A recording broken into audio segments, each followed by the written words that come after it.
So over the last 2.5 years almost, I've had the privilege of working with quite a few people as they get ready for their CELPIP exam. And during that time, I've noticed some frequently committed mistakes, as well as some frequently committed correct things to do, if that is the right thing to say. And what I wanted to share with you today is three of the top mistakes that I've heard, plus one of the best things that I've seen students do over that time, with the whole point of helping you have some things to make sure that you're not doing, and one thing that you are making sure that you are doing. Hi, my name is Aaron. If this is the first time that you've listened, thank you so much for stopping by. I'm so glad that you're here. On this channel, in this podcast, we work towards helping you succeed on the CELPIP exam. So let's get started. I hope you'll sit back and relax and enjoy today's episode. And the first thing that I wanted to talk about today is probably one of the most common mistakes that I see students making. And that is not finishing their speaking task on time or finishing too early.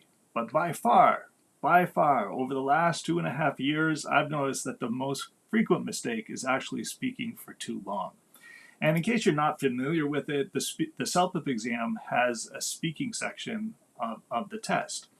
And each of those 8 speaking tasks has a time limit attached to it. And they're not all the same. Some of them are for 90 seconds or 1 minute and 30 seconds.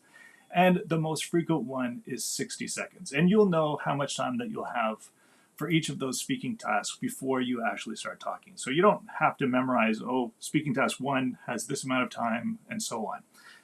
It will show you on the screen.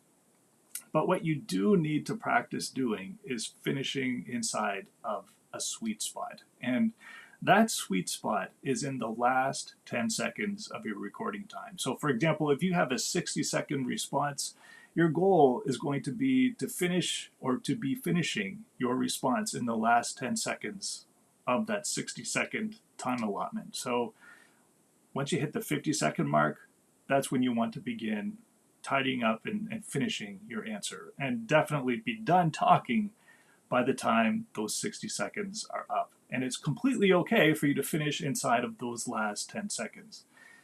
What is not okay, and this is where I was sharing before, this is probably the most frequent mistake that I see being made. It's not okay to finish speaking after that time limit is up. When you're practicing on your own, and I hope that you are, when you're practicing on your own, nothing's going to happen if you keep talking beyond that 60-second mark. Like if you go 3 seconds over or 5 seconds over, you're not going to notice anything happening, and which makes it maybe kind of an easy mistake to make. But on the exam itself, guess what happens? When your time limit is up, the exam is not going to sit and wait for you to finish. Unfortunately, it's just going to move you on to the next question, and that's going to cut you off. So if you are in the middle of giving an answer and you run out of time, it's just going to cut you off and go to the next question.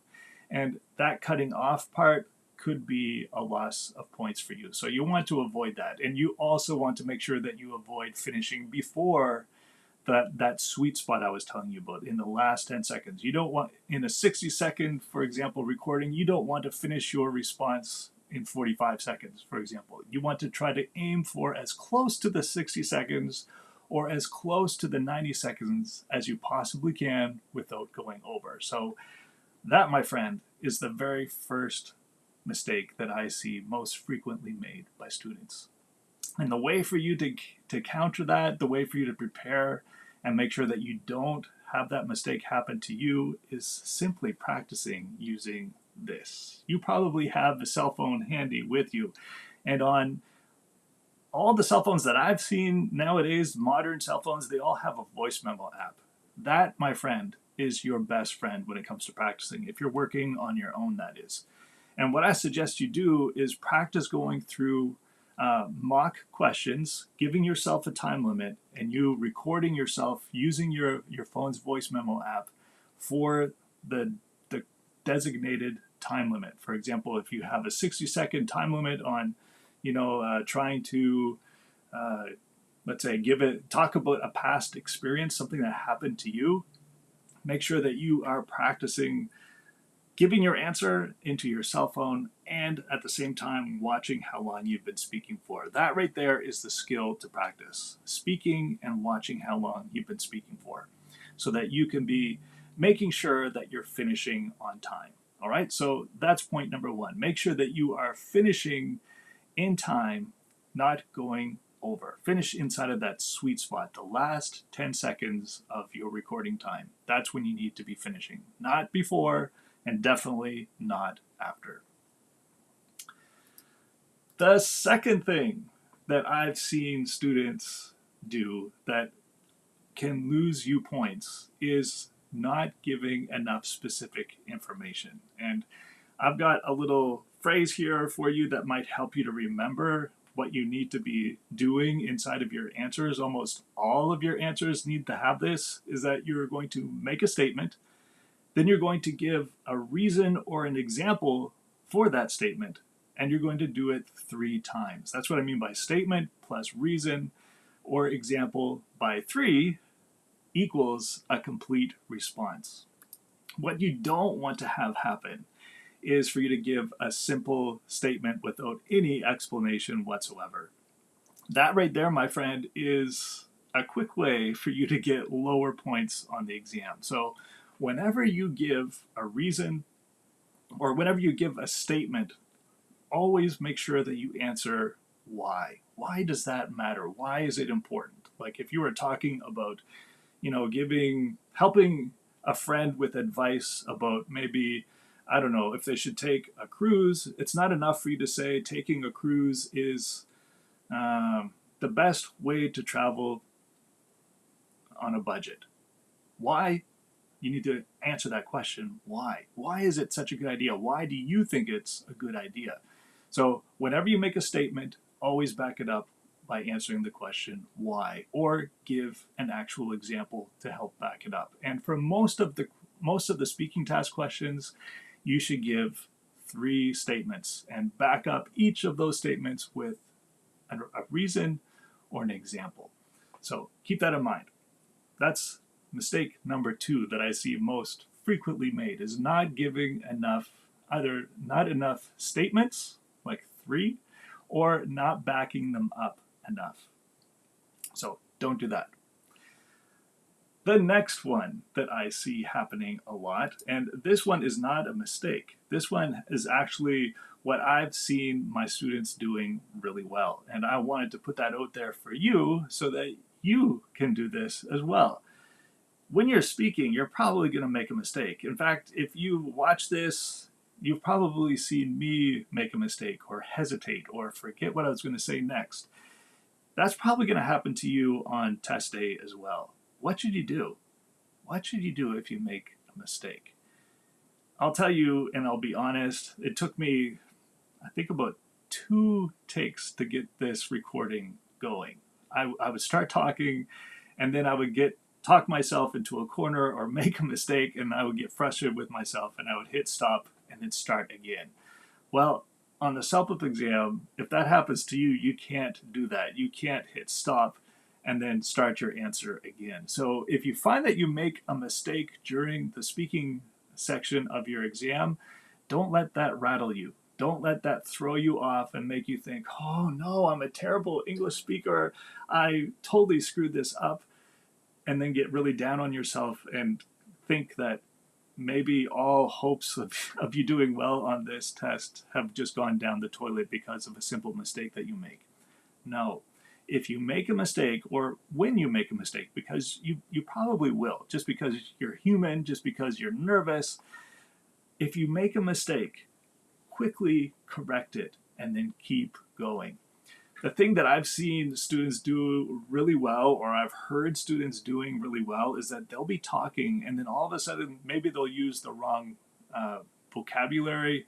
Maybe instead of if the word needed to be plural, they used it in singular format, for example, or if they used the wrong grammar construction, like if they're talking in the past or they're trying to talk in the past, but they use a present tense verb instead by mistake. The thing that I've heard many students do is right in the moment, as soon as they realize they made the mistake, they quickly stop and then repeat that same idea, correcting the mistake. So that's what I want to encourage you to do as well. Try not to let that mistake throw you off course. Like, don't let that mistake make you think that you're a failure, make you think that, English is just not for you, because that's not true. All I want to encourage you to do is, if you make that mistake, quickly pause. Like, don't let that pause be longer than, like a half second. And instantly in your head, as soon as you said what you said, oh no, I made a mistake. Quickly re-say what you needed to say, correcting that mistake, and then keep going. I don't think that that's going to lead to a point reduction for you if you're correcting your mistake in the moment. Now, if this is happening all the way through your response, then yeah, you could be facing a point reduction here. But if it's happening now and then as you go along and you're auto-correcting yourself, I don't think that that's going to negatively affect you. So, my friend, those are the 3 things that I wanted to share with you today. Number 1, make sure that you're not speaking longer than the time allotted for or too short. Don't finish your speaking task response before that sweet spot of time in the last 10 seconds of your answer. Number 2, make sure that for each statement that you make, you are backing up that statement with a reason or with an example, and you're doing it 3 times. Always aim to have 3 statements to back up what you're trying to say. And finally, if you hear yourself make a mistake when you're giving your answer, please know that that's normal. Everybody makes mistakes. You've probably heard me make a few. If you do sense that you make that mistake or that you made a mistake, I just did it. If you do sense that you made a mistake, quickly see if you can re-say that the last few words and make that correction so that you can keep going. Don't let it stop you. Those are the 3 things that I wanted to share with you today. I'm going to be sharing a list of 8 things, the top 8 things that I've seen students make mistakes on over the last 2.5 years, as well as some things that I've seen them do well. I'm going to have a cheat sheet of that available for you. If you would like to get a copy of it, comment mistakes below and I will gladly share it with you. I'm going to be posting it in the comments below, and I would love to be able to give it to you as well. So please comment mistakes below, and thank you so much for listening to today's episode, and I will look forward to seeing you again next time. Bye-bye.